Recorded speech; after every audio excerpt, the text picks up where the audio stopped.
Ahora, yo leí algunos textos, sobre todo este de Balin.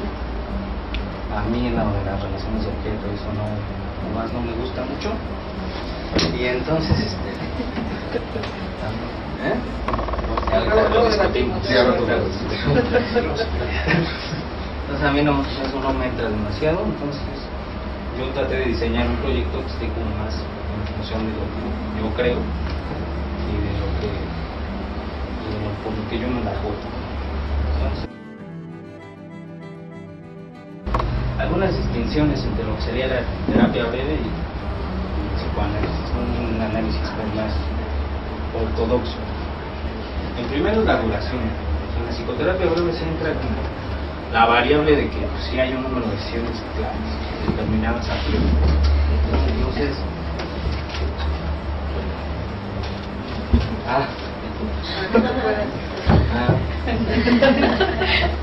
sí, la duración, ¿no? Entonces aquí sí tenemos algo como muy claro. En un análisis partimos de que el inconsciente funciona en tiempos lógicos, no cronológicos. Entonces pues, no hay un número determinado de sesiones, se avanza al ritmo del paciente, no hay una dirección, no hay una elección de qué tema se va a trabajar. Es más bien como más libre. El intervalo entre sesiones también, por ejemplo en un análisis pues, puede variar, ¿no? Pueden ser varias por semana, y aquí pues, sí sería una vez por semana. Y la teoría y la metodología.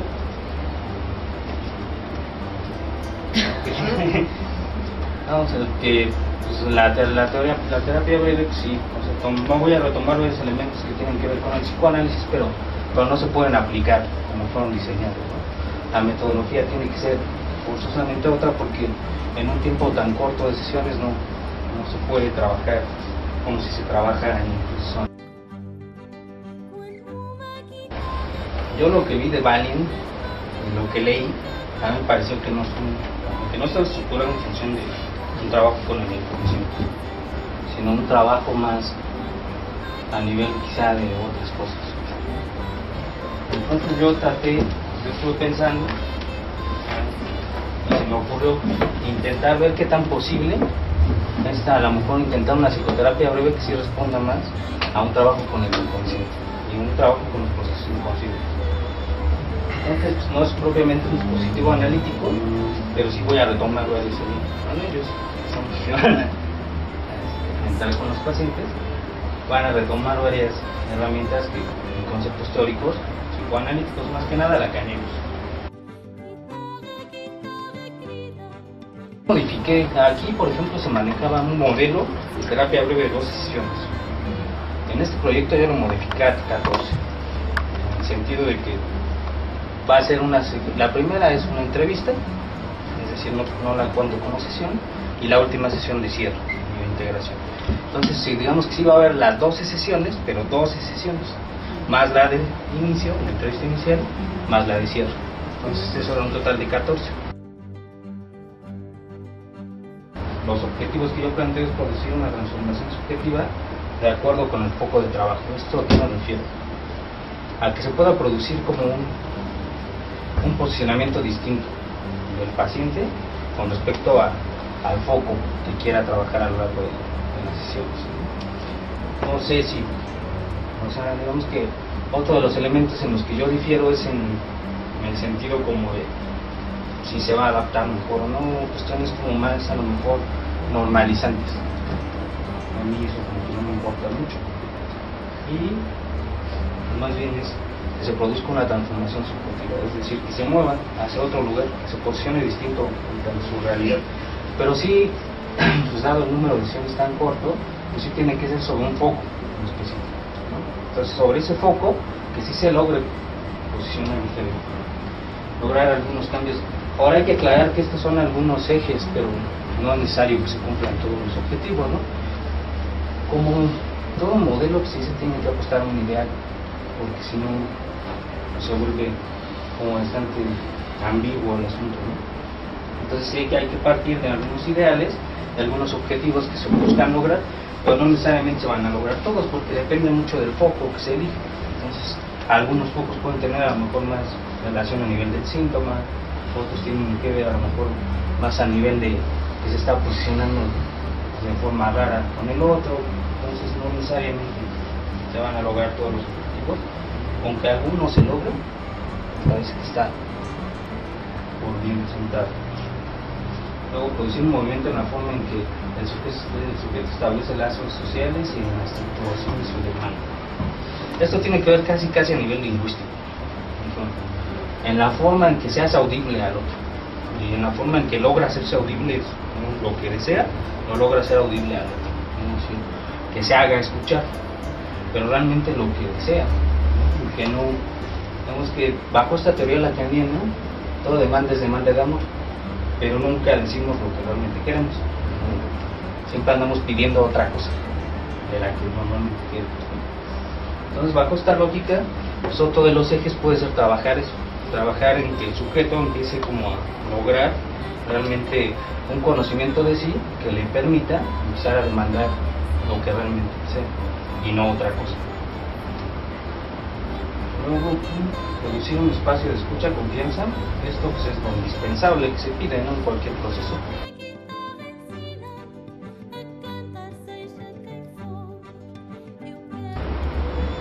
Luego vamos a hablar del diagnóstico, ¿no? A mí algo que me pareció, por ejemplo, interesante del texto de Balin es que él trabaja con un paciente que él diagnostica paranoia, ¿no? Entonces pero su diagnóstico es a priori, bueno, ya viene también el paciente con un diagnóstico a priori, de otros especialistas cuando se lo derivan, pero su forma de trabajo parte del diagnóstico. Entonces parte mucho de la noción freudiana de que la paranoia es una defensa contra la homosexualidad. Entonces intenta trabajar eso con el paciente, esta parte de la homosexualidad y su relación con los hombres. Le hace actings a cada rato, el paciente no lo explica, precisamente porque eligió a priori. Pero la cuestión del diagnóstico sí es importante porque nos puede permitir un referente, nada más, una forma de conocer un poco con quién estamos tratando, pero no para determinar el proceso, no para dirigirlo, no para como una forma de actuar en base al diagnóstico, sino más bien como una forma de saber un poco con quién estamos lidiando, ¿no?, a quién estamos escuchando. Entonces, para el diagnóstico es el lugar que el sujeto ocupa dentro de los tres registros subjetivos, lo real, lo imaginario y lo simbólico, con el fin de que nos muestre un poco cómo está estructurada su subjetividad. Estos conceptos son, aquí no están marcados, pero ya en el texto sí están explicados cada uno de los conceptos, a qué me refiero, ¿no? Pero es importante desde mi posición teórica, lo real, lo imaginario, lo simbólico, es importantísimo conocer cómo se juega el sujeto en relación a estos registros, porque permiten ubicar mucho cómo está estructurando su realidad. El registro del imaginario, de lo real, pues digamos que es lo que escapa al lenguaje, todo es aquello que no entra en las palabras, ¿no? Algo que está ahí presente, el sujeto, pero que pues, es insimbolizable. Lo imaginario tiene que ver pues, con el registro de la imagen, y lo simbólico con el lenguaje de forma general, tienen unas implicaciones de acuerdo al contexto donde lo usemos, con el fin de que nos muestre. Lo segundo es a nivel del síntoma, ¿no?